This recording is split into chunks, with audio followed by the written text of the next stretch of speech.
day 2 up until day 21. So ku day 1 une scripture sakhe. Yeah, lo simfundayo Sorry ukuphazamisa. Uthi ilanga nelanga lizoba ne scripture sakho. Isithandaza ngaso. Sithandaza ngaso. Okay. Kufanele yona ibe secret. Yabo, because let's say uku working environment. Yabo. Unama colleagues. So uyafika wena uya announce. Yeah. Ukuthi hey guys ningangiphazamisi. I'm fasting. iBhayibheli lithi kufanele kube icloset yakho. Amen. Kunkulunkulu uthi kumele simsabe. Yeah.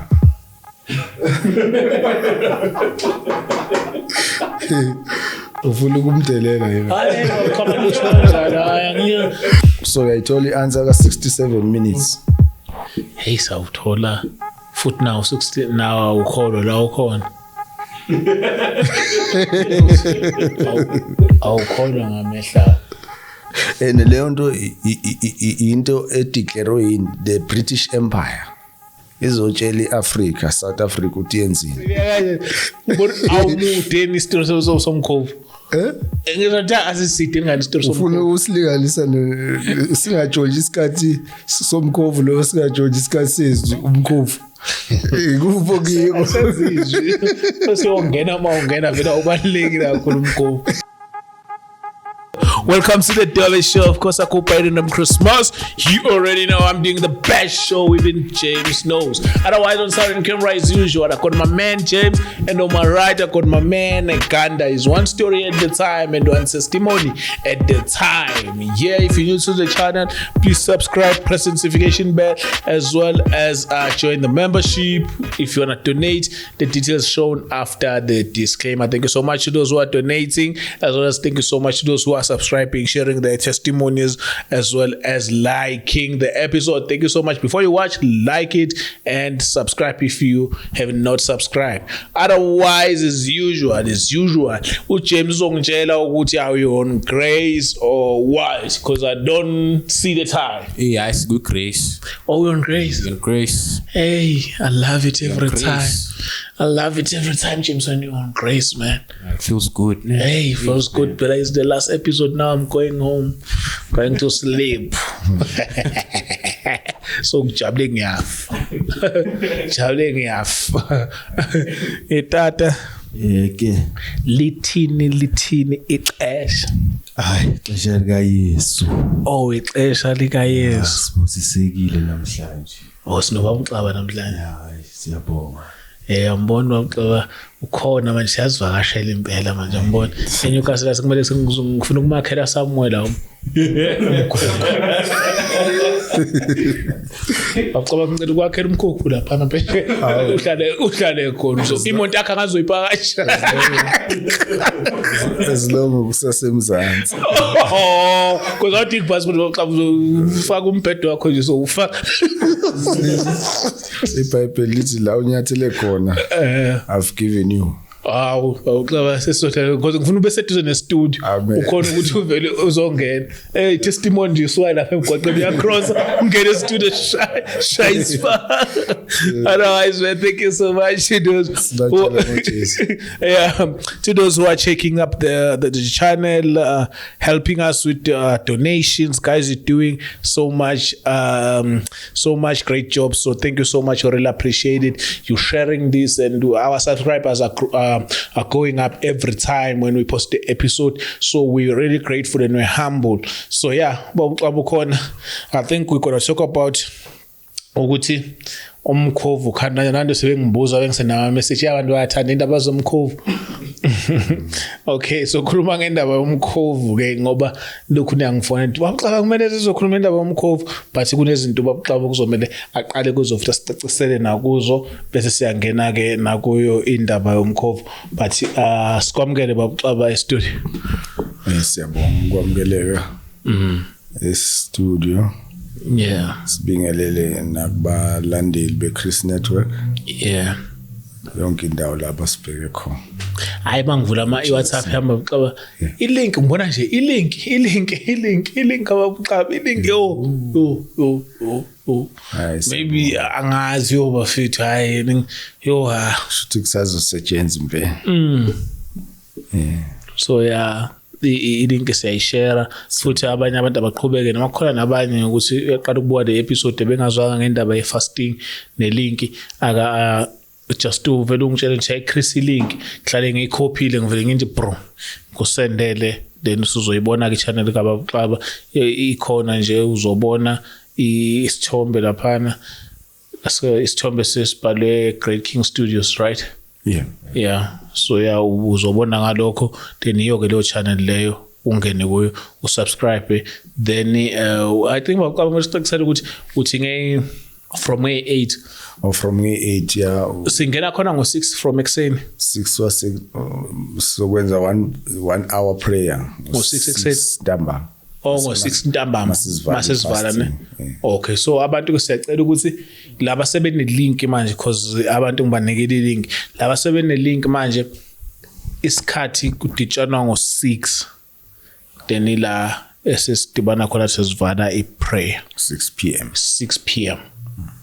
Yeah, ila uzosithola khona praying for 21 days. Yeah. So yeah, uzosithola lapho ke so bafethu ahlanganeni lapho. Siqhubekeni sisupport umsebenzi kaNkulunkulu baba asingene endabeni sizeke. Siyabonga. Kuthandaza wena namhlanje savumelana ukuthi ayikhulumiso. Yeah, kuba yimi kube uwe. So ngazubambe lo Next week kube uwe. Awuqala ngazubambe lo. Khanda ubungathandaza. Kanti wena uthanda ukukhuluma nobaba wakho? Angiyathanda bese ngisho ukuthi nawe ubungakhulu. Okay, asithandaza. Mithandazo yethu.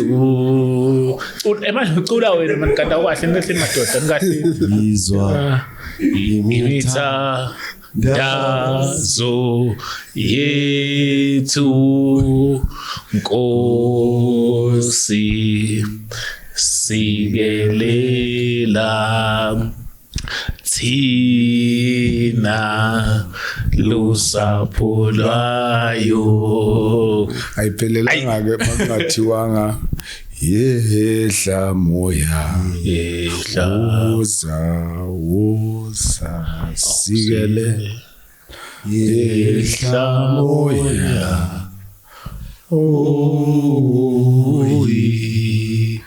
ngcwele icula mnandi kokani uyawuza ngicula kamnandi hayi kalakathi usuke Avele ngiyabuzizwa kalakathi sina siyabuza ufuna ukuthi akanayo ipride awukahle okay azona amehlo wafisha azona amehlo sithandaza azona amehlo kanda egameni kaThixo Baba uThixo Ndodana uThixo Moya Ngcwele Nkosi siyabonga ngosuku namhlanje siyabonga khona Nkosi enzele khona ukusilondoloza ukuze kufike ilanga namhlanje siyabonga Nkosi yamakhosi ukuthi usinika futhi elinye ithuba lokuthi kushintshe impilo zabantu emakhaya Nkosi yamakhosi seletha testimony phambi kwakho ukuthi kube nguwe Nkosi yamakhosi iletayo futhi abantu emakhaya bayizwe ngendlela eright futhi ibakhe ibaqhuquzele ibasondeze eduze nayo Nkosi yamakhosi ngoba sizenze thina but senzela wena Nkosi yamakhosi futhi lokhu kushutha wanamhlanje nanokwenza lokhu sikwenza namhlanje akusikho ukuhlakanipha kwethu kodwa ukuhlakanipha kwakho Nkosi yamakhosi siyabonga kakhulu Moya Ngcwele esikhathi osiphe sona nanokuthi nanesikhathi sokuthi sikhona ukukudumisa ngalesikhathi siyabonga kakhulu ngegama la Jesu Kristu waseNazaretha kuze kube phakathi amen siyabonga kwazi kwamnandi ekhaya azaba kwazi kwamnandi ekhaya ungathi uqaba uyirate imthandazo yami mawuthi kwazi kwamnandi ekhaya usho ukuthi uNkulunkulu uyamuzwa ukuthi ukhona la ekhaya yabo ayindanda ngaphandle kwakhe phela asasesiluthi uqinisile abantu babeloku bebumnandini thina sibamba masibiza uNkulunkulu yibo ubumnandi okuphelele ayibeka kamnandi xa siyabonga kakhulu baba siyajabula njalo masinayo la siyajabula la e-studio nami ngiyajabula ngoba noma ngiseshaweni senginokuzizwa ngithi we out we out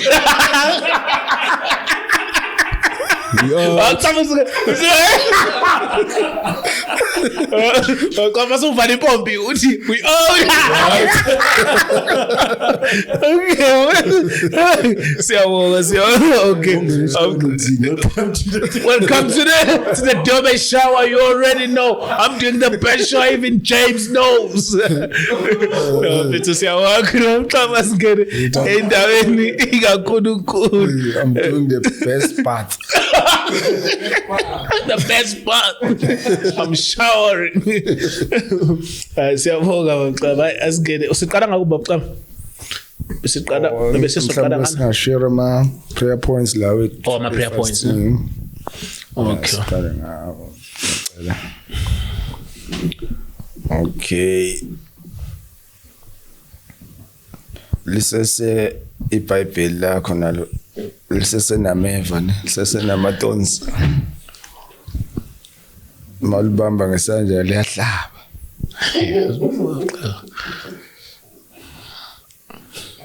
Okay. Silana ke ku njengoba siqala 21 days prayer and fasting. Yeah. Sipreparela eThekwini, Durban. Yeah. Ivenue is eMkhumbane Hall. Okay. Yes. Uqala kuphi Mkhumbane party eThekwini? Edropeni. Kubhalwe lapha Rich View Durban. Kodwa abaziyo bathi ngase Chesterville. Oh, shise Makasi. Yeah, mawungena ngeWestville ePavilion. Oh. Bese udlula eWestville Hospital, Westville Prison. Bathi ngase Engine Garage, but it's not far. Oh, okay. Nokuthi bengakaze ngiye khona. Yeah, because nami Durban lapha ngayibona sesize kuMama G. Indawo ezingathi ziningi. Okay. Sine theme scripture oku Mark chapter 4 verse 1 and 2. Okay, baqama sesingena manje kuma. Yes. Yeah. So kuba I theme scripture singakangeni ku day 1. Angithi I scripture ne scripture esosuku like day 1, day 2 up until day 21. So ku day 1 une scripture sakhe. Yeah, lo simfundayo Ngizora ukuphazamisa uthi ilanga nelanga lizoba ne scripture sakho isithandaza ngaso. sithandaza ngaso. Okay. So lesi sisifundayo ku Mark chapter 4 verse 1 and 2. Yayibona ukuthi izusubhlungu indaba ukuthi yimi kuphela phethe iBhayibheli. Shooting ngapha. Kanda olisele iBhayibheli mfethu. Omunye ngabe uyafunda ngapha. Yeah, olisele iBhayibheli. Ayakhona xa ulethe. Uzofunda ihle la. Yeah. Ufuna navule iverse. Yeah, kuyasiza ukuthi angisi sifunda nje theme scripture. Yeah. Yeah, so that emva kwalokho sesiwabiza ke nje just for the sake of okay. So it's cut. it is silivule iBhayibheli. Shesha phela kanda not. Stay on Mark chapter 4. Mark chapter 4. Yeah, cela uvule Mark chapter 4 kan. Mark chapter 4 verse 1 and 2. Verse 1 and 2. Mark chapter 4. Yeah, verse 1 and 2. Okay. 30 minutes. Mark chapter 4. The parable of the sower. Yes. Okay. That's the Verse one. 1 and 2. Yebo. Okay, ifundeka kanje. Again he began to teach by the lake. Such a large crowd gathered around him that he got into a boat on the lake and sat there while the whole crowd was on the shore by the lake. He taught them many things in parables, and in his teachings said to them. Okay. Yeah, so ke lana ku King James iveza kahle lo ukuthi he teach by the lapho iti by the lake, la iti by the sea, because sambisi gospel eThekwini. eThekwini there's the sea, yabo, nolwandle lapha. So and he began again to teach by the seaside, and there was gathered unto him great multitude, so that he entered into a ship and sat in the sea, and the whole multitude was by the sea on the land. So uJesu ke izinto azenzile esela emhlabeni ubesibonisa ukuthi kwenziwa kanjani. Yeah. I-gospel ispreadwa kanjani, izwi li-execute kanjani. Yeah. So njengoba wayilana ke wayizo execute izwi. Mawufunda liyakutshela ukuthi the word of God is the sword of the spirit. Yeah. Manje njengoba efundisela ngasolwandle uyazi ukuthi abantu abaningi they are troubled by the marine kingdom. So ama-marine spirits asuka ku-marine kingdom, kushuthi asuka emanzini, asuka olwandle, asuka ku-lake, yabo. So nawo-ke lama-crowds azomlalela, uzobatshela nje yena ngezwi likaNkulunkulu, bafundisa ngezwi. So uyazi ukuthi ngesikhathi bafundisa izwi nalama spirits abatroublayo, abatroubled, because izwi elifundiswa la beqoqane khona lilethe solution. So ingakho ke uMark 4 verse 1 and 2 theme scripture ukuthi siza ne prayer eTeben. Yabo. So sisebenzisa izwi elizobasiza ukuthi baqashule kuma-marine spirits, baqashule ku-marine kingdom. So that is why sesiyangena fasting day 1 Daniel chapter 10 verse 11 and 13. Daniel chapter 10 verse 13. Yeah. Okay. So now I think kuhle kumfunda ngoba ila veza khona 21 days ukuthi uqhamuka kanjani lo 21. Daniel chapter 10 verse 11 to 13.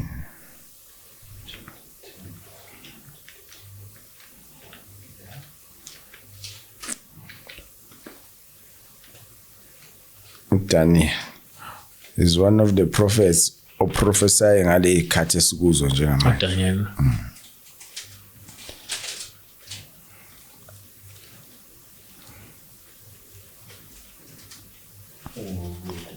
Amboni. Khona kwazi onke amabhayibheli analelo verse.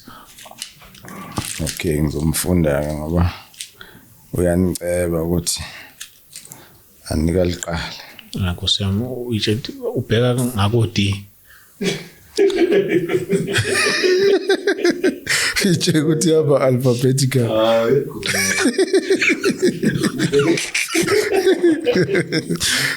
Awufunde bathatha iBhayibheli yazi. Uverse 11 sengimtholile mina uthi chapter 10 angithi verse 11 and 13 to 13. And he said unto me, O Daniel, a man greatly beloved, understand the words that I speak unto thee, and stand upright, for unto thee I am now come. And when he had spoken this word unto me, I stood trembling. Then said he unto me, Fear not, Daniel, for from the first day that you did set your heart to understand, and you chasten yourself before your God, your words were heard, and I came for your words. But the prince of the kingdom of Persia withstood me 21 days. But lo, angel Michael, one of the chief princes, came to help me, and I remained there with the kings of Persia.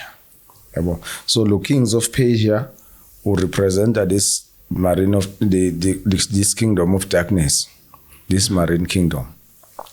i-angel mayiqala uDaniel ethandaza on the first day ngoba wayenombuzo kuNkulunkulu kukhona izinto ayifuna ukuthi uNkulunkulu am explainele zona. Yeah. So wathi ake ngithandaza yabo ngizongfast yabo thema ingena ku fasting uNkulunkulu ngalesikhathi eqala nje njengoba ku day 1 ethandaza uNkulunkulu wathumela iangel hamba umtshela nayi answer ayifunayo manje le angel ithi njengoba ithi ngize kuwe ngizokuchazela ukuthi uzufike elangeni lesi21 first day uNkulunkulu mayengithuma kuwe ngabanjwa ile kingdom of darkness captureish. That is why you end up usuthandaze for 21 days bengibanjiwe manje namhlanje ngizokutshela ianswer yabo uMichael angel enkulu ifikile yangikhulula ukuthi ngoba uthe uNkulunkulu mayebheka emhlabeni wabona ukuthi hawo uDaniel usaqhubeka uyathandaza ngani ngithumile angel ukuthi yomnike answer kuza kanjani ngoba ngayithuma from the first day yabo so makubonakala ukuthi hayi banjiwe iboshiwe sekuthiwa Michael hamba ukhulula le angel ibanjiwe lapha kwa darkness. So ke le langa ke ukuze kube u21 days it the kingdom of Persia withstood me ibim oppose. That is why abanye abantu mhlambe kuyenzeka uthandazile wacela something kuthulekile nje kuwe kuze kube ngathi uNkulunkulu akazwanga mawuthandaza yabo kanti lama forces of darkness nawe ayibambile angel yakho sure yabo abambe into zakho abambe ibusiness yakho yabo so mawungena ku fasting kanje na ibonisa ukuthi ziyakhululeka yabo silazi captureshwe khona eziboshwe khona ziyaqaqeka ngoba ezulwini kuya notice ukuthi wayencisha ukudla wathandaza kangaka kuyacheckwa anything ay error iba perfected iba corrected yabona ukubaleka kwe fasting and prayer.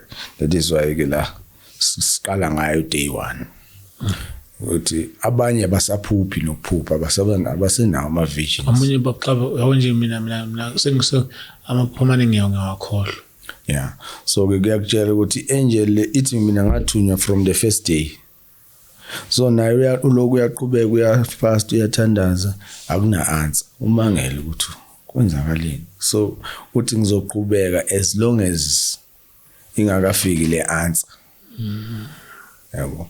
So kumsizile ukuthi aqhubeka fast angagive up athi hayi bengilinde answer first day ayifika ngayi ngiyayeka waqhubeka ngoba kunotisekile ukuthi ayikafiki yabo angel. So each one once you are born again uNkulunkulu ukunikeza your own angel, your ministering angel. Yeah, eba responsible for wonke ama promises kaNkulunkulu ukuthi abe fulfilled. Yeah, so angel is spirit. That is why mayifikile kwesinye isikhathi awuyiboni mama with your naked eye. Kodwa mo engage kuma eyintweni kanje ze fasting and prayer ugcina usukwazi ukuyibona ukuthi hayibo ibifikile ngiyibonile angel yami uzwe ne voice nomoya ingcwele kuwe uba audible yabo awunayo i-guess ukuthi uzingabe uNkulunkulu lo okhuluma nami uba familiar ne voice kaNkulunkulu yabo. So kufanele kunikhuthazeke nani ukuthi hayi njengoba nizobe niqala ube ne picture yokuthi what are the benefits because there are benefits makhulu kakhulu. Ngiyayithanda lokho xa uthi focus nakuda ama benefits ngokuthandaza wakhe iziphi izinto ube expectant yeah ungafast nje awukho expectant. Yeah, be expectant ukuthi as I'm fasting kulo 21 days kuzokwenzeka 1 2 3 yabo yeah. Then uba eager, we are looking forward to second day, third day, futhi nawe uyazizwa ukuthi hayibo ngiyakhula mos yimi lo sekwazi omunye uzothi esafastile lo 21 days ayithole sekwazi naye ukuthandaza ngamathangs yabo because wonke ama gift the spirit of the Holy Spirit in you aba activated yeah obunehanga une desire yeah ukubuza baba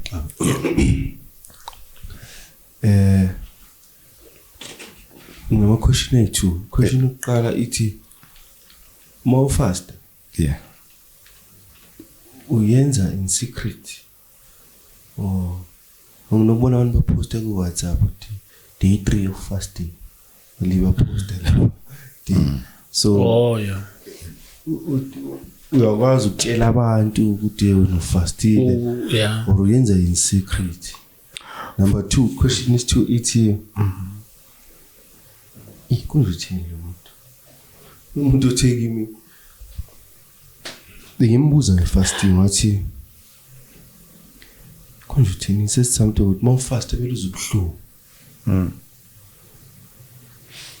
like shuthi umzimba kumele uzwe ubuhlungu but umoya kuye kumele ujabule yabo ngifuna ucacisele lapho or maybe ngayibuza ukuthi yiziphi izinto icacisele uthini lo muntu okhonda uthi no ngibuza indaba different indlela ezihlukile zokufast yabo yeah ngithi okay for instance ngathi okay ngayenza ngafasta from maybe 12 wasemini until 10 ebusuku yabo ongiphendule ngisho khona David fasting ifuna it's not fasting unless uzwa ubuhlungu kumele ulambe lokuthi manje uzubuhlungu indlela echaze ngayo okay mina la leyo kuba isecret kufanele yona ibe isecret yabo because let's say uku working environment yabo unama colleagues so uyafika wena uya announce yeah ukuthi hey guys ningangiphazamisi I'm fastile iBhayibheli lithi kufanele kube icloset yakho yeah so that uNkulunkulu ezokureward openly ukwenza secretly yabo so once uk announce so itholile reward ngoba bazoshoot uspiritual uyayibona into encane nje ngeke uzuyinaka si reward yakho isiphelela lapha ayisafiki kuma benefits yabo baba xa yazi yabona phela yazi into ngeke uzinaka ene phela ireward kahle mangizohamba ngithi ngifastile ningibona ngoba bazokuncoma yabo iyo ke reward leyo kunconywa yibo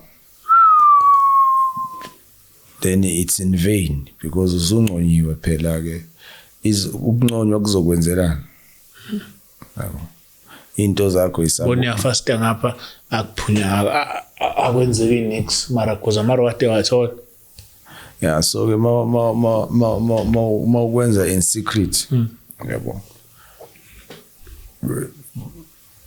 ama results akhona ama rewards bayamangala nabanye ukuthi hawo bebethe bayamxosha emsebenzini sekuthiwa usave notice abalathola promotion wavele wangena ku fasting sebecela ukuthi uthenga ama shares ecompany ube shareholder bathi siyacela yabona ngendlela uNkulunkulu ayijika ngakhona izinto ama expectations of the wicked aba cut off yazo xa usamile motho isikhathi esikhulume because kunabazalwane laba abasebenzayo nane behavior yabo nje emsebenzini ukuthi kumele benze kanjani because emsebenzini kusetshenziswa imithi futhi umzalwane yena uphila kanjani kwi-environment kwi-work environment yeah but lokho mhlawumbe for another day yeah enye into fault noma nje engathi mina weak point kubazalwane ku-working environment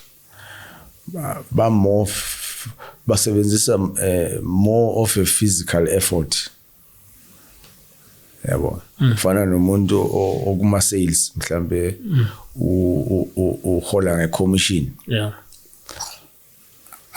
maybe let's say uthengisa insurance or uthengisa imoto ku dealership yabo uthola ukuthi yena ufuna ukumarketa word of mouth uba convince abantu ukuthi yena unolwazi olungakanani ay market product yabo kanti mawusebenza umsebenzi kanjalo umuntu okufanele ube more spiritual ube umuntu ofastayo ube umuntu oprayerful yabo so lesikhathi ospendayo lese uyinikeza isikhathi sokuthandaza praying for our clients fastile prayer we are praying ukuthi ama clients athenga assign insurance yeah ilapho ke kumele ucapitalize kakhulu ufake more effort kuma fasting yeah because umuntu oyi1 bambuza ukuthi uyithenge le moto yabo utshela abantu abawu7 bathi yazi yayinhle hathane phepha ngithengisele ubani yabo nanga umuntu ongidayisele mina yonke into yami so i-fasting yakhe isiza nalo applyayo because yena uza ufuna imoto kanti uhamba necase so wena udayisa iproduct more faster usiza le client yakho ukuthi kungabi nama glitches nemonto yeah mayifake application yonke into iba approved yabo because usukubekile uNkulunkulu iangel yakho le assigned for your welfare ilungisa yonke into error so utho ukuthi ke ukhulume nomuntu oyi1 uthema iqeda yena watshela abantu abawu10 ecar wash wahlangana nabantu abawu10 bonke labantu uthi sebethatha inamba yakhe yalo muntu omdayisele uyabona ukuthi ama benefits uma investor kakhulu ngapha in the spirit kuba lula ngapha ku physical kuba less effort yeah ayezwa okay konje uthina umbuzo sengiphendule wesibili obewilo oqala ukuthi mo faster kwamele uzuhlungu yeah mhlambe lobo buhlungu mina nga-interpreta ngokuthi i-fasting nje into e-sacrificial uyasacrifice vele uzozubuhlungu yeah kodwa mawuzoyisubjecta as ukuthi uzozubuhlungu manje what if lento obuyilindele inganzeki ngalesikhathi kumele kanti uNkulunkulu uzoyilungisa after 3 years so uzothi wena awusengiza ubuhlungu obungaka uNkulunkulu angangiphendula yeah so ke kwenze nje as a sacrifice yeah unto the Lord nikhona enye fasting esingayijwayele siyabazalwane uyakwazi kwesinye isikhathi nje uke wenza fasting ye-Thanksgiving yabona yeah mbonga nje uNkulunkulu ukuthi yabo yabona kodwa nje angingene ku-fasting ngibonge yabo and ngicabanga ucabangaze ngizwe ngiqala ukuzwa nje ngawo yeah so ke uNkulunkulu uyamthanda umuntu obongayo nescripture sisho njalo ukuthi rejoice and be thankful always alithi sometimes always so kusho ukuthi ne-fasting ungayifaka ube wenza Thanksgiving because Bible lithi always be thankful. Yeah. Okay. Day 2, Romans 15:29. That's Roma. Romans 15. Verse 29. United. Romans 15. Verse 29. Day 2. Oh, ifumene tata. Siya eThekwini. Verse 29. Yes. Yes. Okay, Romans 15, verse 29, 80. And I know that when I come to you, I will come in the fullness of Christ's blessing. Yes. Njengoba siya eThekwini. Yeah. La lithi, I am sure that when I come unto you, I shall come in the fullness of the blessing of the gospel of Christ. Asiyi ngemandate yethu eThekwini. Siya ngemandate kaJesus Christ, ye gospel, ye deliverance. So uthi ke masifika lapha, we are coming eThekwini in the fullness of the blessing. So if you are coming to attend, we are going to finally be expectant of the fullness of blessings. Yeah. Khona blessing ekulindile, because we are coming with the fullness of the blessing of the gospel of Christ. Day 3, Acts chapter 13, verse 6 to 12. Bani? Izenzo. Izenzo. Yes. Esho that izenzo. Acts 13, Acts. verse 6 to 12. Chapter 13. Chapter 13. Verse 1. Verse 6 kuya ku 12. Okay, Acts chapter 13, verse 6 to verse 12. Yes. Okay, ifundeke kanje. When they had crossed over the whole island as far as Paphos, they found a magician, a Jewish false prophet named Bar-Jesus, who was with the proconsul Sergius Paulus, an intelligent man. The proconsul summoned Barnabas and Saul and wanted to hear the word of God. But the magician Elymas opposed them, trying to turn the proconsul away from the faith. But Saul, also known as Paul, filled with the Holy Spirit, stared straight at him and said, "You who are full of all deceit and all wrongdoing, you son of the devil, you enemy of all righteousness, will you not stop making crooked the straight paths of the Lord? Now look, the hand of the Lord is against you, and you will be blind and unable to see the sun for a time." Immediately, mistiness and darkness came over him, and he went around seeking people to lead him by the land. Then when the proconsul saw what had happened, he believed, because he was greatly astounded at the teaching about the Lord. Hallelujah. Amen. Yeah, so it's a prayer point. We are praying against those who are resisting, fighting the preaching of the gospel. Ukuthi izifike eThekwini. Bakhona ama-antichrist, bakhona laba ama-satanic agents. Mabeza ukuthi kuzinkonzo ezikanje. Yeah, baya project ama-evil arrows. Yeah, basebenzise ama projections or fighter against leyo program yabo. So la lisinikeza guideline ukuthi as we fast and pray lo 21 days, we need also to pray against those who are fighting the spread of the gospel. Yeah. We summarize and it's about that. Yeah. Verse day 3.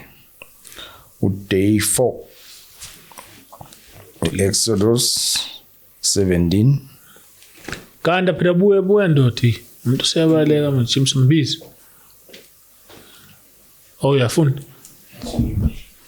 Oh check Exodus James. Ongapha ekuqaleni. Yes. Yeah, qala Exodus mfana baseqala kweBhayibheli. Eduze uqala uGenesis bese kuze Exodus, yeah. Chapter 17, verse 8 to 16. Verse 8 to 16. Yeah. Okay, let's find the verse 8 to 16. Yeah. Verse 8 to 16. Okay. Amalek came and attacked Israel in Rephidim. So Moses said to Joshua, "Choose some of our men and go out, fight against Amalek. Tomorrow I will stand up on top of the hill with the staff of God in my hand." So Joshua fought against Amalek just as Moses had instructed him.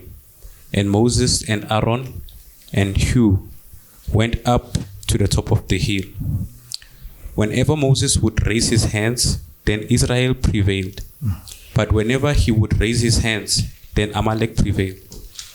When the hands of Moses became heavy, they took a stone and put it under him. And Aaron and Hur held up his hands, one on the side and one on the other. So his hands were steady until the sun went down. So Joshua destroyed Amalek and his army with the sword. The Lord said to Moses, "Write this as a memorial in the book and rehearse it in Joshua's hearing, for I will surely wipe out the remembrance of Amalek from under heaven." Moses built an altar and he called it "The Lord is my banner." For he said, "For a hand was lifted up to the throne of the Lord, that the Lord will have war with Amalek from generation to generation." Amen. Amen. Pendela 16. Yeah. So isifundisa lama verses ke day 4. Okay. As we are fasting and praying, uyasifundisa kusinikeza ukuthi we need to be focused. Sibe persistent. Ubonela ukuthi mayesivezela lapha uthi Moses was praying izandla ziphezulu kanje. Yeah. Mazikhathala izandla lempi kade bebhekane nayo ibi advance. Iba ngathi izobanqoba. Kodwa mabeqhubeka izandla ezisaphezulu bayawina. That is why ulona uJoshua no Aaron bumming up side by side. Benzani bam lift up izandla. Which is ingawi. Yeah, baze babeka benza iplan babeka amatshe ngapha nangapha amadwala ukuthi mayisekhathele ziwele emadwaleni because so that izandla zizobe yeah bezoba ne strength. Yabo. So it's a continuous prayer without discouragement, uba discouraged. Yabo. So more persistent yakufundisa ukuthi eventually the victory yakho is certain. Yabo. So and njengoba beyedwa bafike nabo baba i-backup. That is why manje siyenza siba i-collective. Yeah. The fasting and prayer yabona ukuthi sibaningi. Yeah. Okhathalayo yabona ukuthi standing in the gap for omunye. Yabo. Yeah, yes, isinika nje that picture. Okay. We need to be focused and persistent. Keep praying, keep interceding. For day 5, Jeremiah 5:22. Jeremiah 5:22. 22. And I think lo Exodus 17 unayo ukukunikeza answer yale question obuyibuzile ngama intercessor. Yeah, ukuthi uJoshua no Aaron bebebona inkinga ukuthi useyakhathala abamiyekelelanga nje. Yabo. So bamlift up izandla. Yeah. So we should in prayer manenzi intercession la kune gap khona nenza sure ukuthi you keep praying.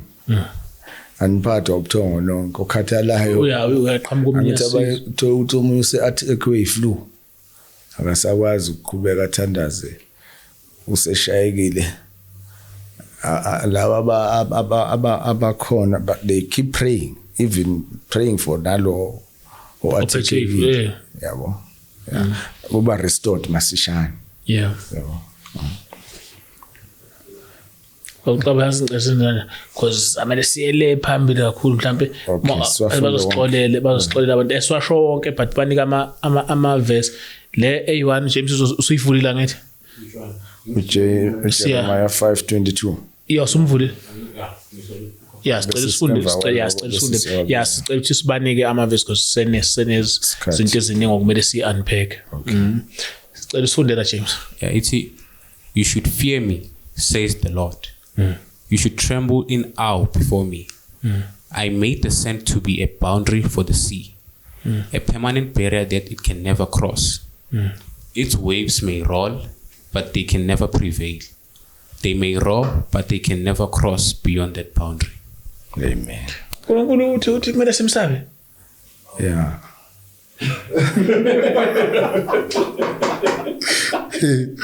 Ufuna ukumdelela yena. Hayi khona ngisho angisho nje kodwa angisho sengisho day man ube angithi mina ngine level ukuthi mhlambe you respect uNkulunkulu. Yeah, uveza uNkulunkulu bakhe lapho ukuthi even yonke into edaliwe ukwazi ukutshela ama waves. Yabo njengase Cape Town. Cape Town kune Indian Ocean, kune Atlantic Ocean. There's a place la mawuthi uyabuka uyayibona ukuthi this is Indian Ocean, this is Atlantic Ocean. Oh yeah kandulo. Ubani uyitshelile ukuthi wena Indian ungagapakeli ngale. Ungacross uye ngale. Watshele Atlantic Ocean ukuthi wena Atlantic remain ku Atlantic. Wena Indian Ocean remain ku Indian. Amanzi lawa ngithi mawungawathela imanzi impompi kule glass. Uthele ngempompi yase kitchen nempompi yase bathroom. Azohlukana lawo manzi. Lawo se bathroom. No hayi ngeke. Amanzi ase kitchen wase bathroom. Mawathele nkomshini eyodwa. Azohlangana. So why ke iIndian Ocean ingahlangani ne Atlantic Ocean ngoba amanzi. Angimele ngabe kuhlanga. So ke le verse liyakubonisa ukuthi uNkulunkulu uyakwazi ukukhuluma nenature, imlalele. Kodwa abantu abafuni ukumlalela. Inature yona yamlalela. Uthe ingadluli la. Kwenza iboundary. Yenze njalo naye. Okay. Ngilunge James into okufast. Useyadla ikheke. Hayi 8 ayikashayi. Kodwa baqhamele siqale manje siyilungise lento ukuthi anqe siyasebenza useyahle umuntu yini. Hayi madoda yazi ezinye izinto bafika nibe antshengise madayi cha madoda bafethu. Hayi nasiphazamisa impela. Okay. Asisiyabiza ke la. Usezoqeda ingabe ngoba ngifuna lekhekhe la. Angilifuni. Siyasebenza lokhu yadla. Uyakhansela. Hayi siphazamisa baba. Igcina usuhala. Yeah, day 6. Day 6. Sibizeni eCrypt. Okay. Day 6 uJob 38 verse 8 to 11. Day 7 Hebrews chapter 11 verse 30. Day 8 Mark chapter 4 verse 39. Day 9 Psalm 74 verse 13 and 14. Day 10 Psalm 18 verse 16 to 19. Day 11 Psalm 107 verse 29 and 30.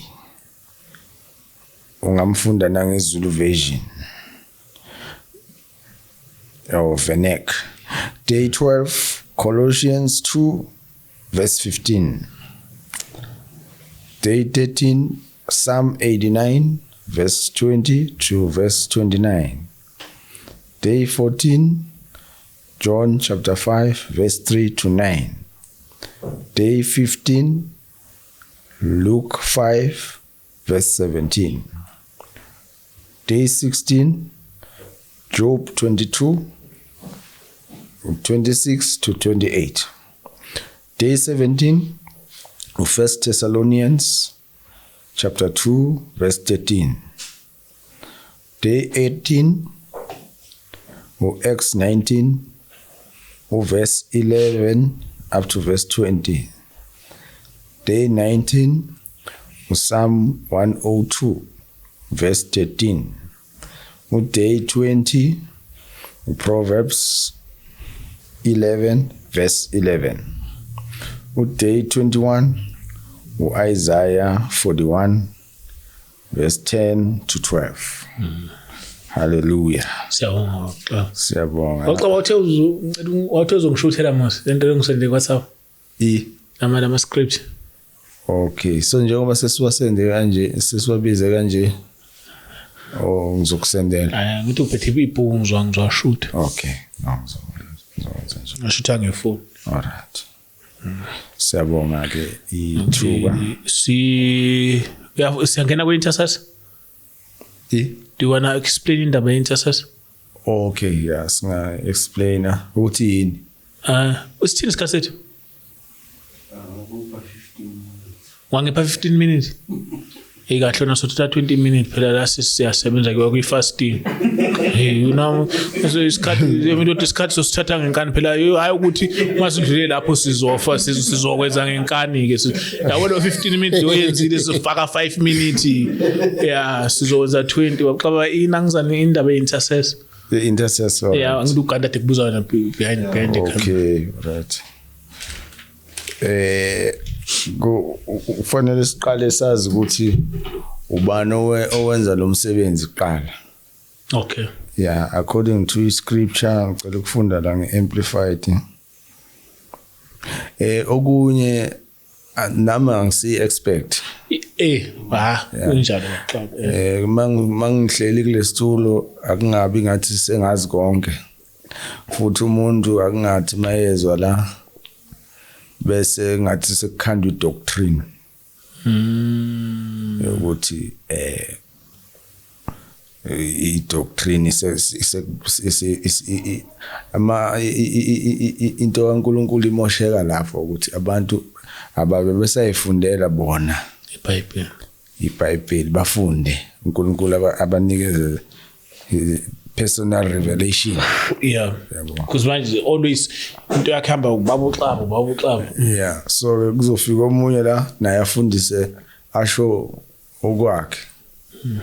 kugcina manje ngoba ngithenga umzalwane kusho ukuthi sekuyi doctrine yabazalwane kanti uNkulunkulu ufuna sidepende kumoya engcwele lithi iBhayibheli uzosifundisa konke. The Holy Spirit is your teacher. He will teach you all things. Yabo. Kungenzeka kwesinye isikhathi yabona ezinye izinto uNkulunkulu nami ungilindile ukuthi ngidlule a certain age. Angivezele khona okunye angivumelanga ukuthi ngikwazi ngisese kwenye age. Uyabona ukuthi ikuzoclasha nokwe age ne-experience. Yabo kodwa the more ngikhula siyakuveza ukuthi okay khona there's some maturity angayihandlisha lento mangumfundisa yona ngomtshela ngayo. Yabo. Yeah. So angifuni-ke nami ukuxabana noNkulunkulu. Umoya engcwele uyowazi konke hayi mina. Akusho ngiyosawuchaza umkhovu.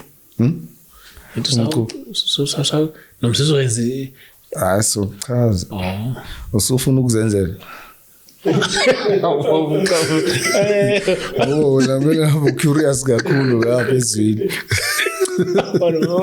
Yabe ngafuna ukubuza lobuzo ngicaba kwami ukuthi vele uzovele ungiseli. Mara ayithwela kahle. Hey. Okay. Wena manje ubona ngathi ngichitha isikhathi ngoba sigwele kumkhovu siyakizwa ngendlela uthanda kakhulu umkhovu.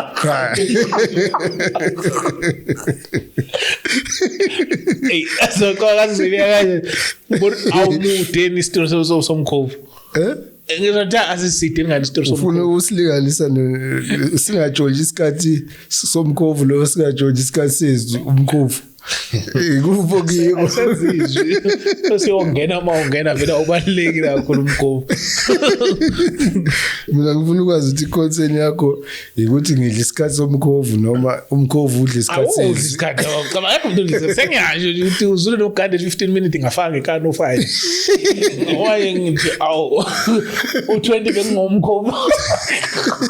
Manje sekuyakhonondeka. Ekhaya u20 bekithi vela ngoba ngithi 20 ngido umkhovu. Umkhovu wodwa. Okay. La ngicela ukuvula nje uRomans 8. Yeah. Verse 26 27.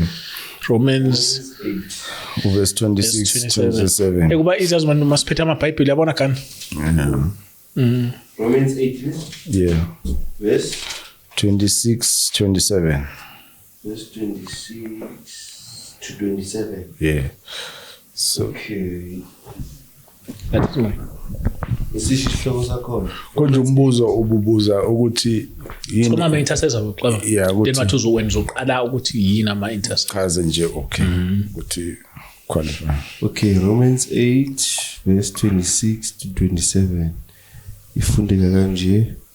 In the same way, the Spirit helps us in our weakness.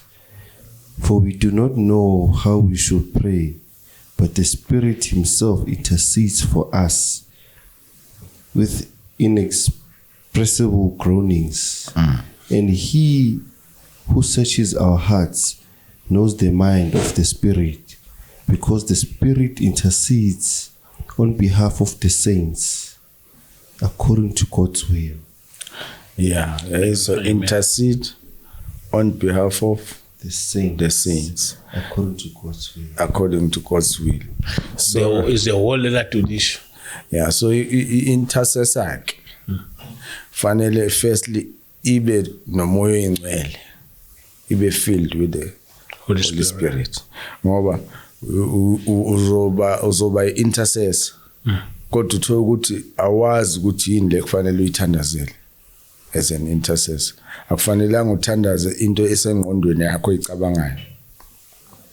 The Holy Spirit should guide you. Kuthi nako kufanele ukuthandazisa. Yebo. Yeah. Ingakho uthi so too the Holy Spirit comes to our help and bears us up in our weakness, for we do not know what prayer to offer, nor how to offer it worthily as we should. But the Spirit himself goes to meet our supplication and pleads in our behalf with unspeakable yearnings and groanings too deep for utterance.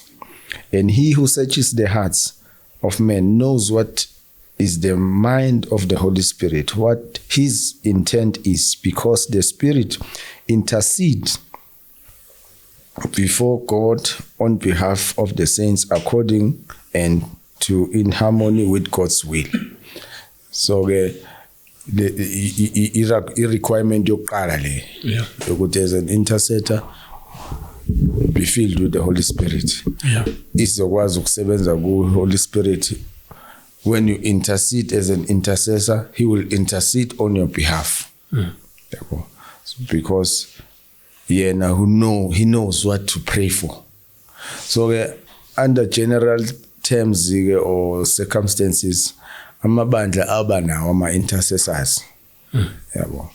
So now they stand in the gap praying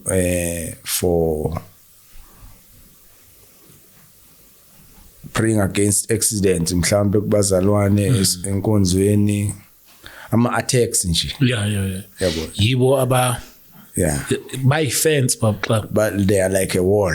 Yabo.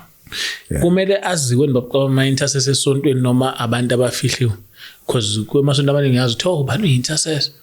Leyo nto fanele kube ngokwe experience yami. Fanele angaziwa enkonzweni ama-intercessor. Mhlawumbe umfundisi walelo bandla angawazi a few.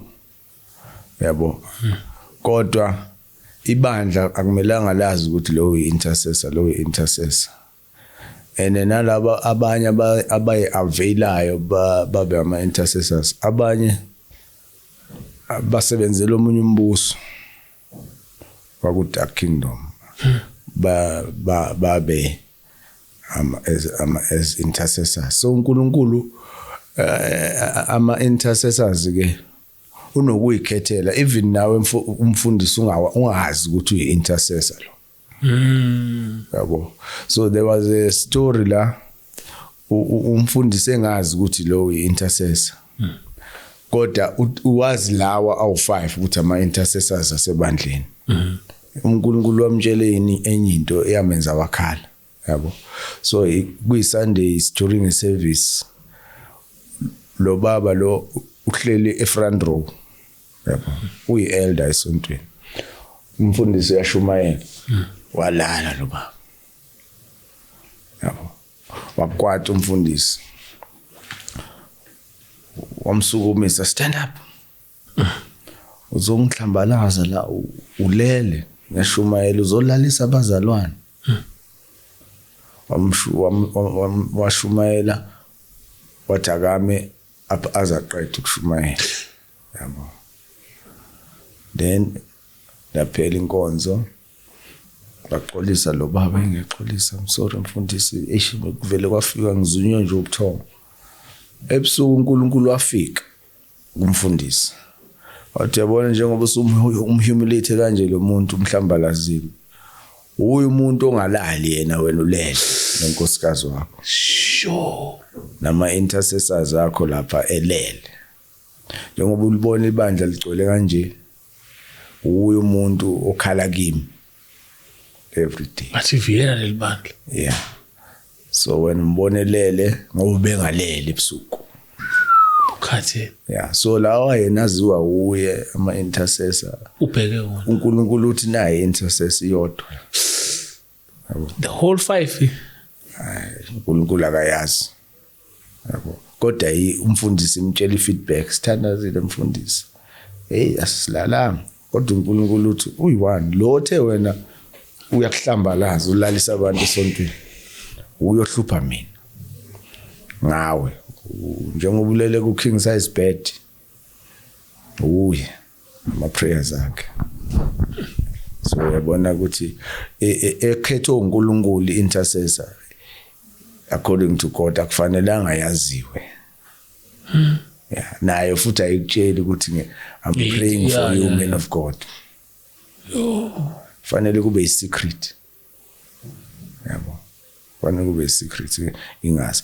Ngoba once bayazi ukuthi lo uya intercede, khona abadaka kashadi bamkriphe. Bamthumela i-boyfriend ezomshela imthembisa umshado. Akhohle ukuthandaza manje. Naye ubuka i-age ukuthi yo. Useplan umshado manje. Angakaminengane sengina 37. Yabo uluza ke manje lo msebenzi uNkulunkulu amnike wona. So ke kahle nje kufanele ingaziwe intercessor. Kuyenziwa ke nje ukuthi kwazi ukuthi maybe for formality kodwa uNkulunkulu akabheki lokho. Yeah. Uyayazi azakhelayo. Futhi enye into uyinikeza inhliziyo yokuza ubuhlungu. Yabo. Izuhlungu intercessor ukuthi makungenzeka into enje uNkulunkulu uyamvezela yonke into uNkulunkulu ukhala kuyo i-intercessor. Yabo. Ya utshela yona ukuthi manje buka kwenzakalani. So umnikeza iburden i-intercessor is carrying a burden. Yeah inomthwalo emahlombe ihlala ibubula kuNkulunkulu ikhala. Icela inxusa intercede ukunxusa ngithi. Banxusela abazalwane njengoba umoya engcwele enxusa naye. So uwenza umsebenzi owenziwa umoya engcwele. Intercede for the saints. Njengoba umoya engcwele interceding for the saints. Yeah. Yabo so yambona ke nayo umoya engcwele ukuthi akekho loud. No siyayizwa xa ingconywane yacaca. Yacaca ne. Okay. Khona sengisaba nokuthi umkhovu kuze kuthiwa. Alright. Kusho sesingacacisa ngale enye yeprayer. Prayer leba abathi abazalwane bacela ngibacacisele ukuthi ngiyaya yini kwiprayer. Yange 18. Oh yeah. Sicacisa. Okay. Ngoba ngine challenge khona la. Nginama emails amaningi. Angithreatenishayo. Ngiyibonile impela. Yeah. Ubonile ukuthi azabhalwe in red. In red, yeah. Yeah. Aqale before April. Should ngabo. Xa lokhangena vena. Yeah, before le prayer le eSoweto. Sesiyenze nge5.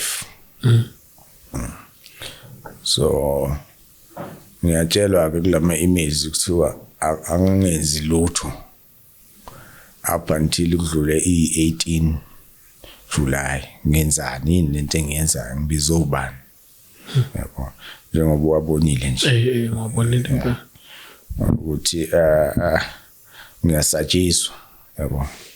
Kodwa ke njengomuntu onikezwe i-second chance yokuphila ngiyafana no Lazarus wayesefile esenuka esebolile evalwe ngamabhandishi even nasebusweni engaboni. Yeah. Mawufunda uJohn chapter 11. Yeah. uJesu uyoyikhiphela uLazarus ethuneni. Uthi Susan roll the stone away. Yeah. Lazarus come out. Mayisephumile uthi msusena ababhandishi. Osisibakhe bese bekhala but it's useless ukuthi ungafika esena 40 days efile. Ku chapter 12 esemvusile ekufeni utholakala uLazarus esehleli noJesu etafuleni. Kade efile ngayizolo evuswa. Usehleli udla noJesu. Yabo. So uyabona ukuthi uyirezele yena. Yeah. Manje isami story siyafana kancane. Uyabona mase kuthiwa kufanele ngilalela umuntu ukuthi ngime. Ngawenza umsebenzi uNkulunkulu angikhiphe ku yena ethuneni sengifile. sifuna ukuxoxa ngomkhovu nje kumanje. Akekho umuntu oyiChristian osindisiwe owumfundisi wake weza kimi azongitshela ngoJesu. Abafundisi bebeza kimi befuna umuthi ukuthi abazalwane banikele. Abakazi bangitshela ngoJesu. Mase ngithola ama-email kanje uJesu yena sengivusileke ekufeni. Fanele ngilalele bani. Laba kade bephethe gospel beyithulele. Bathumela ama-email manje ukuthi ngiyaphapha. Yebo. Ngenzani? Angazi yini ukuthi kune-prayer. Kingdom of Darkness ngathi shekeke kakhulu this time. But angazi yini ukuthi kune-prayer yange-18 July. Fanele ngi-attende yona ngathi bangidemand ukuthi ngi-attende ngenkani ukubuka lapha kuma-emails. Kumele u-attende yiphi? La ngi-18 July ekwaNongoma. Kwakuthiwa izoba seThekwini. Kwathiwa njengoba siye eDurban njengoba sifast 21 days. Kuthiwa ayikufanelanga yenzeke leyo nto. Fanele yenzeke after i-18 July. Yabo. So mawujayilalela lento ukuthi iphazamisa ini i-18 July zingakashayi ngoba uJune. Kodwa serious. Yabo. So kuyakutshela ke kunikeza ukuthi buza uNkulunkulu uthi uNkulunkulu kanti kwenzakalani? Ngathekelani ngokuthandaziswa kuyiprayer ngenkani. Ngithunyelwa ama-threats as if ngekucompetition or angithi mina uwongibizile. Wathi umsebenzi angiphindelela into yakhe uthi ubangiswa lento leyo i-fasting. No, i-fasting angithi yayo le prayer ngi-28 July, not July, June eThekwini. Yes. Yeah. Kulwisa kona lokuthi kune prayer eDurban. Engeyingakhe? Engi-28 June. Lena nyinge ingakhe? Engi-18 July. Kuthiwa fanele ingenzeki le ngoba iyaphazamisa. Kodwa bafutha akusinyanga eyi-1 akusililanga eyi-1 isikhathi sihlukene bafutha. KwakuMarch iqala lento. iDurban yayingakakhulunywa nokukhulunywa. Yabo. Nayo yayilwisa lokho kwaseJohannesburg ukuthi ngenzani. Yabo.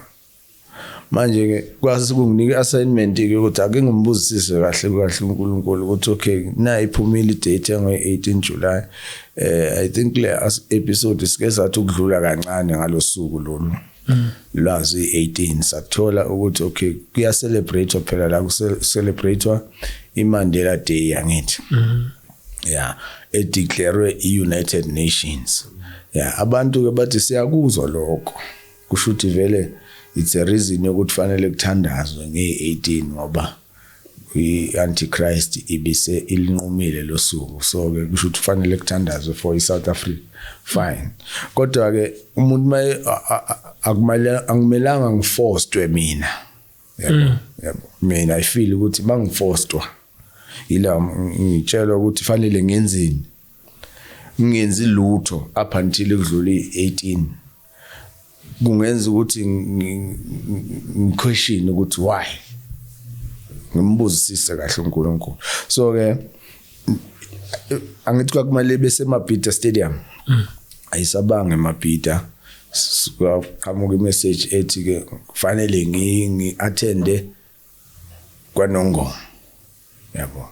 So sikusherile lapha yana ukuthi kwaNongoma kuhlala isilo ngithi kunobukhosi bakwaZulu. Yabo. Njengoba kunobukhosi bakwaZulu lapha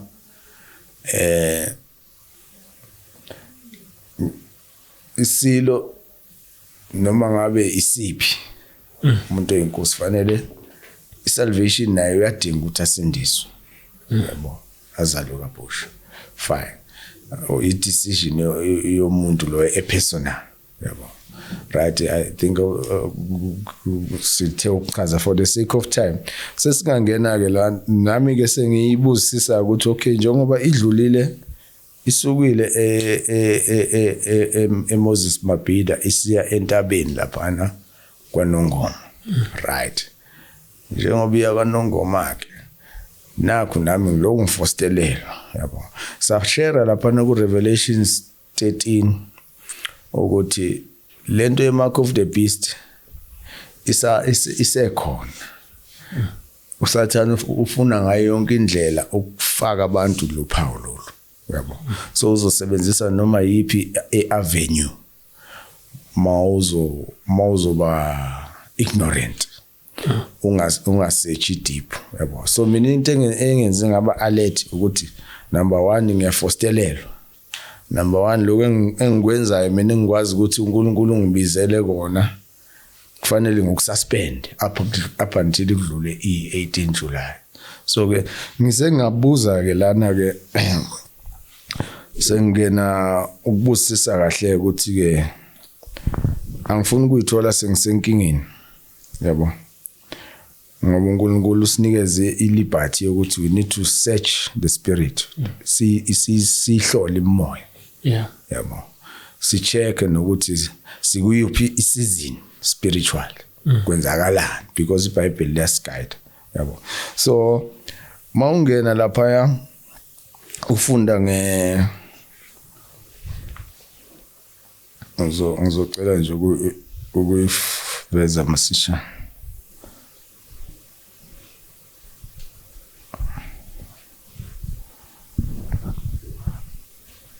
Ngishela manje mfowethu la good night man. Yeah.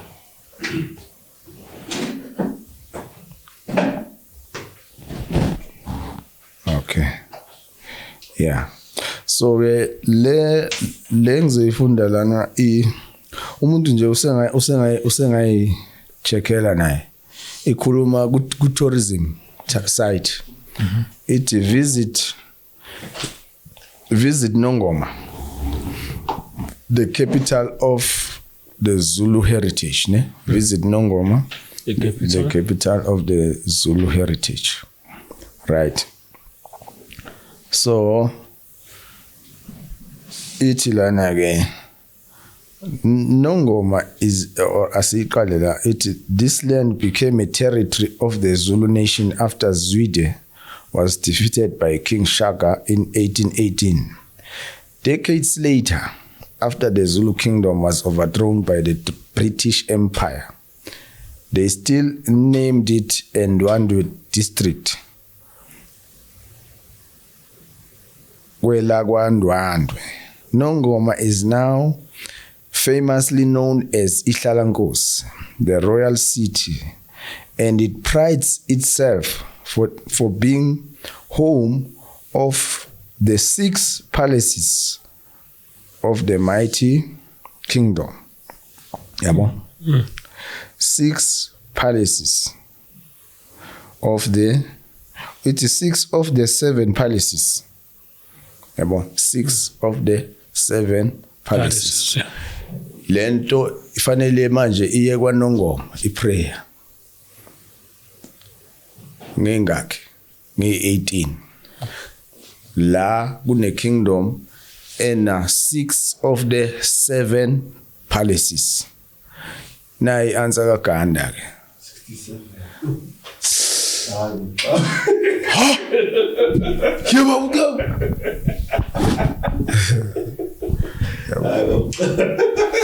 hey uthi uzele uyazona phekana yeah as counted 6 plus 6 plus 6 18 7 18 okay ubani uzalwe ngenyanga ye7 Mandela uzalwe ngenyanga esingaki yes7 so mawubhala phansi kusuyibhala phansi lento njengoba sikhuluma usho ukuthi is 666 which is 18 on the 18th of July. Fanele celebrate kuphi la kune throne kunama palace aw 6 of the 7 67 minutes. See, Ayibona manje usathana simbambe ngomsila. Yazi siyiconnect eganda. Uyabona ukuthi kanti siyiconnect into waqaba iconnect yami kanjani? Yabo. So uNkulunkulu ke mina I search ngisebenzisa liberty uNkulunkulu anginikeze yona hayi ngoba ngi-attack mhlawumbe ama prophecies abantu kodwa ngisebenzisa liberty uNkulunkulu anginikeze yona njengoba nami ngihleli la search the spirit ukuthi kukhuluma muphi umoya kimi. Yabo. So uyayibona ke manje 6 of the 7 palaces ngesizulu yini igodlo lesi yabo mawufunda uRevelation 13 ukhuluma ngenyoka enamakhanda awu7 so isigodlweni isigodlo it's a throne asimfundo 13 anti sifunde ngesizulu. So I told you answer 67 minutes. Hey sawuthola futhi now 60 now ukholo la ukhona. Awukholwa ngamehla. Leyo nto into edeclare the British Empire. Izotshela iAfrica, South Africa uthi yenzini. Yabo. So iyazi ukuthi ku British United Kingdom angithi yibukhosi obukhulu okuphethe bonke.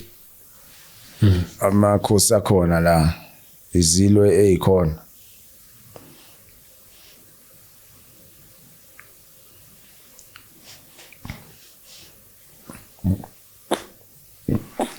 Right isambulo 13 siya kulama 7 palaces angithi.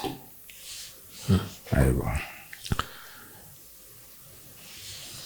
Uthi ngase ngibona isilo sikhuphuka elwandle. Sineimpondo eziyishumi namakhanda ayisikhombisa. Isilo sikhuphuka kuphi elwandle. Sineimpondo eziyishumi namakhanda ayisikhombisa. Yiwo ke la 7 palaces. Yabo. Angithi sakhumbula ukuthi sithi kwaZulu umuntu oyinkosi ubizwa ngani ngesilo. So ke abazalwane mabeya lapha nge18 bayokhothamela ini isilo. Yabo. Kodwa oyi representative ilo osimaziyo ku earth. Kahle nang wamcaba le pray kanongoma yini abantu abakano nang angiyazi. Ya ivele lento ukuthi wonke umuntu ose South Africa fanele ayokhuleka lapha kwaNongoma. Athandazele ukuthi anthandaze. Kusina bengathi indaba yaseThekwini ngifuna uqamba bengazi ayengezwe indaba nomthandazo waseThekwini. Yeah, i-attention i-draw mangiloko ngithola ama-emails bengithumelela nabanye abazalwane ku WhatsApp ukuthi ngizobe ngikhona yini yabo so azange lo ngiresponda ukuba ngoba bengingakakutholi nami i-explanation ekahle kuNkulunkulu. Uma kungabazana nawo xaba nanendlela yokusenda imessage if umuntu engezi kanda 16 sokutrade na uma uNkulunkulu 16 sokuthi ma-trade nomunye umuntu umtshele usenda ama-threats because bayengezakezi ama-threats awani. Ngicabanga i-theory ikhanda la manje. Awangasiyenzela. So waqaba 67 minutes 6 of the 7 palace kwaNongo. Okay manje ngifika umbuzo uthi like I've always asked myself why but like South Africa kuhlale kukhulunywa ngenkosi.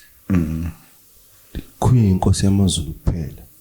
No lezi ezinye inhlanga zibizo. Ngeke uzokhulunywa ngenkosi yamavenda yamaTsonga oriyaku yamandebe hlala kukhulunywa nje yamaZulu. And I think it's the only recognized. I think yethola imali kuphela konke namakhosi. Yeah. Into yokuthola imali kuphuma government wathi yokuphela ethola imali. ekholela ubukhosi. So manje ngicabanga lokho aqeda ukuyisho. British. Yeah. I think lento le wona kama sibheka still is a trap. Manje yakalongoma still is a trap. Uthi lento le nifuna ukuyenza nenza into eright uzanizoyenza la endaweni wrong. So Yeah, angithi kufana nokuthi uxabane nomuntu oyisangoma umzalwane. Bese nithi nina asenze peace. Bese athi yena okay was esigodlweni sami siyoxolelana. Yeah. Yabo. Because mawufunda uRevelations 2 verse 13 ngicela mhlawumbe umfunde ngale yakho sifundele uRevelation 2 verse 13. I-answerisha le lombuzo isho obuzayo ngokurecognizewa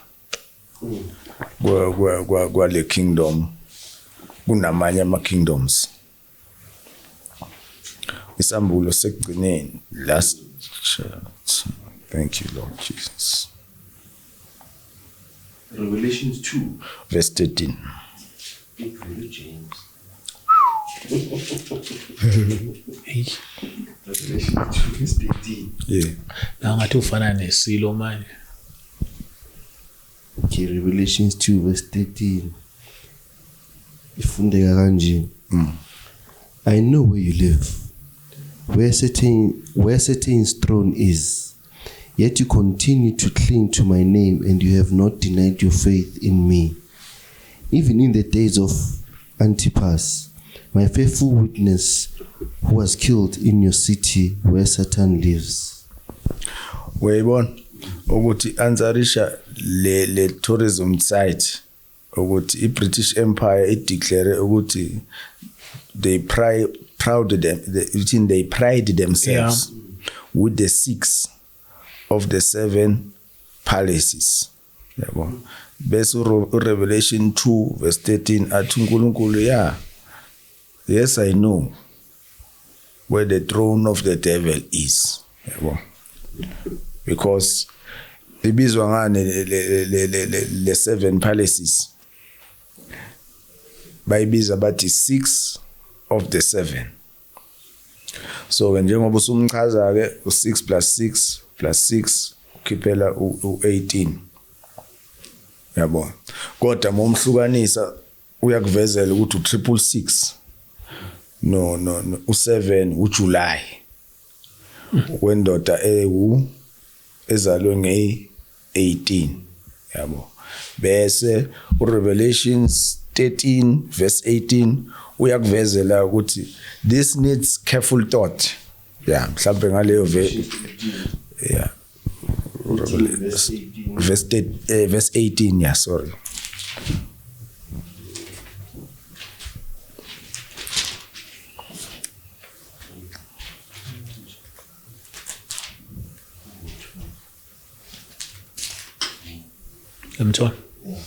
Verse 18. Yeah. Okay, Revelations 13 verse 18. Yeah, bro. This calls for wisdom. Let the one who has insight calculate the beast's number. Hey, for it is man's number, and his number is 666. So ngesizulu simakha ngeBhayibheli sayizi. Ngesizulu ithi nakho ukuhlakanipha okunengqondo makabale isibalo sesilo ngokuba siyisibalo somuntu nesibalo sakhe singamakhulu ayisithupha namashumi ayisithupha nesithupha. Yabo. Makabale isibalo sesilo. Yabo. So ke sibizwa ngesilo isilo. eBhayibhelini uNkulunkulu mayekhuluma ngesilo ukhuluma ngebeast of the sea. Uthi ngiyaqala kodwa umthandazo kodwa ekade ngiyaqala ukuthi umthandazo kuze ubani ophumela nalongoma bese kuthi ngicela ufunde same chapter of verse 7 and 8. 7 and 8. Chapter 13 still. Yeah. Verse 7 uthi the beast was permitted to go to war against the saints and conquer them. He was given ruling authority over every tribe, people, language, and nation, and all those who live on earth will worship the beast, everyone whose name has not been written since the foundation of the world in the book of life belonging to the Lamb who was killed. Yeah. Yabo. So my structure is go physical earth. They know ukuthi Satan my exoshe ezulwini u-establish ama thrones akhe emhlabeni physical. Yabo. So ngicela sifunde esinye la ku John chapter 4 verse 19 no 24. John chapter 4. Yes, verse 19 to 24. John chapter 4. Ikuvezela intaba ke manje ukuthi ke njengoba kuna is seat it throne. John chapter 4 verse 19 to 24. Verse 19 to 24. Okay, 19 to 24. Yes, sir. Okay, John 4 verse 19 to 24. The woman said to him, "Sir, I see that you are a prophet. Our fathers worshipped on this mountain, and you people say that the place where people must worship is in Jerusalem." Jesus said to her, "Believe me, woman, a time is coming when you will worship the Father, where you will worship the Father neither on this mountain nor in Jerusalem. You people worship what you do not know. We worship what we know, because salvation is from the Jews. But the time is coming, and now is here, when the true worshippers will worship the Father in spirit and in truth. For the Father seeks such people to be his worshippers. God is spirit, and the people who worship him must worship in spirit and truth." Hallelujah. So the time is coming. Usinikeze warning. Because Revelation 2:13, I know where the throne of the devil is, where the seat of the devil is. Sebeyikuvezile laba be-British Empire ukuthi there's 6 of the 7 palaces. Vele kune throne. So we are going to the mountain where there's a throne according to the Bible. La uNkulunkulu khona aware ukuthi there's a Satan seat already placed. So uNkulunkulu ke une order. Yabo. Yeah. Angeke umbizele uNkulunkulu kwenye altar noma ngabe ufuna ukuyothandaza. Ngeke umbizele kwenye altar angayi recognize. Yabo. Mawufunda u 2 Chronicles chapter 7 verse 14 and 15, I think we theme yale prayer. Yabo. We theme yale prayer. Let's usifundele verse 14 and 15. Which one? 2 Chronicles. Ungale ku Old Testament, yeah. Ngoba abanye abazalwane kade bengithumela ama questions but 2 Chronicles. Yeah. But ke ingani prayer ithi abantu baka uNkulunkulu bayoyithoba. Okay, verse chapter 1. Chapter 7 verse 14 and 15. Chapter 7 verse 14 and 15. Yeah. Chapter 7 verse 14. No, 15. Hallelujah. Okay, 2 Chronicles chapter 7 verse 14 to 15.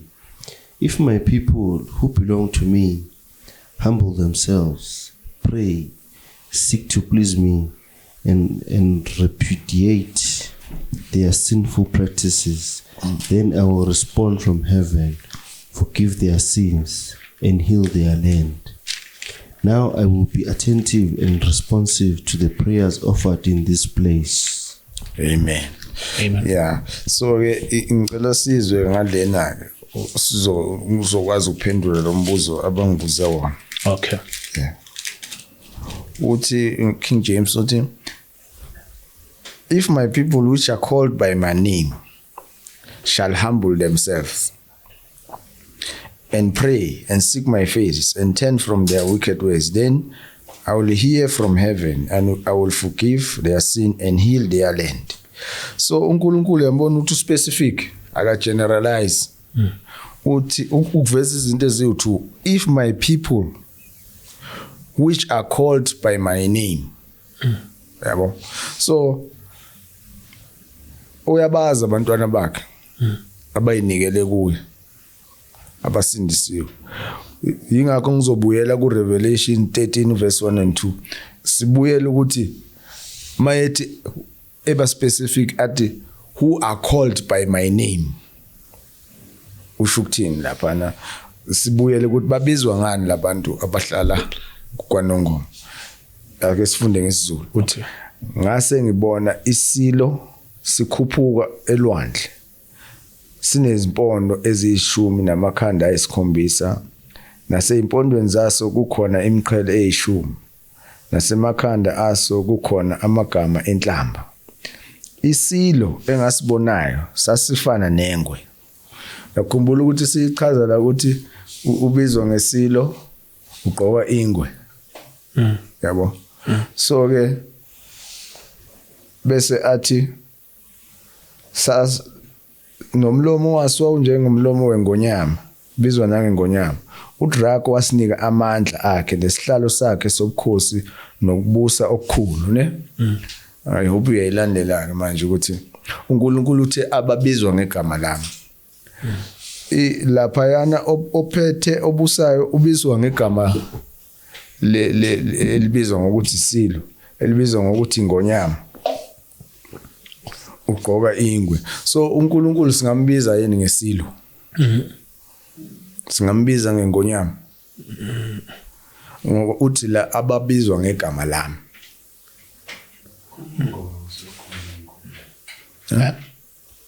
Ingoma zegospel ngokuzizwa kwakho. Ngonyama. Yeah. Kodwa lana uNkulunkulu uthi ababizwa ngegama lami. Bayithobe. So awukwazi ukuyithoba kuNkulunkulu usabiza ngelinye igama eliyinhlamba kuNkulunkulu. Uyabona? Kusho ukuthini lokho? Uthi bayithoba abantu bami ababizwa ngegama lami. So mawubizwa ngesilo, according to iBhayibheli lapho elesilungu ke manje, we are called a beast. Angithi usho njalo i-translation le. So uNkulunkulu singambiza ngebeast na umbuzi lo. Akabizwa ngebeast. Nawe mawubizwa igama lakho kumele licaca. Ngeke uthi mawususindisiwe usabizwa ngoNomadlozi. Fanele lishintshe lelo gama.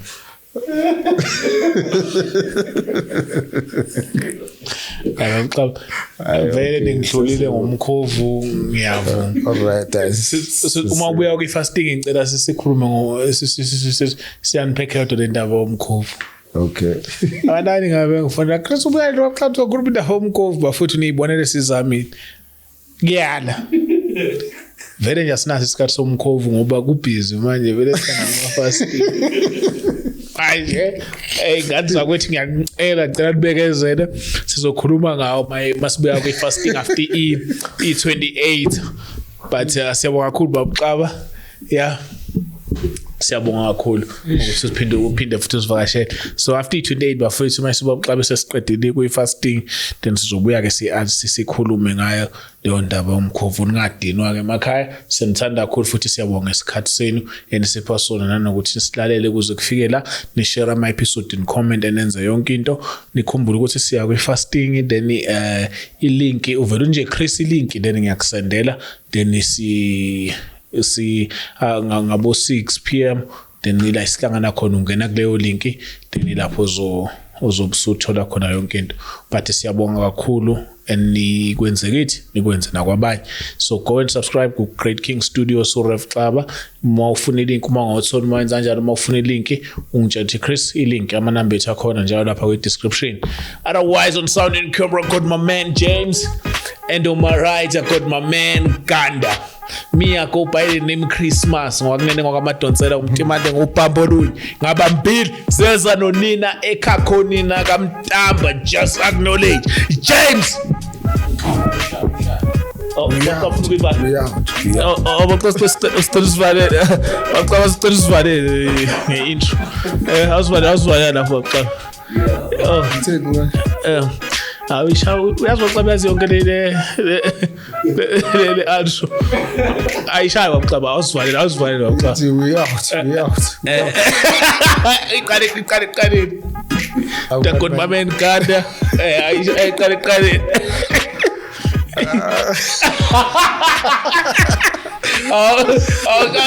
Guys, Ivani show. On my right, I got my man Ganda, and on camera, I got my man James. On my right, I got my man Ganda.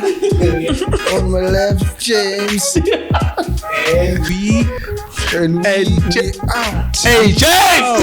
We out! James! We out!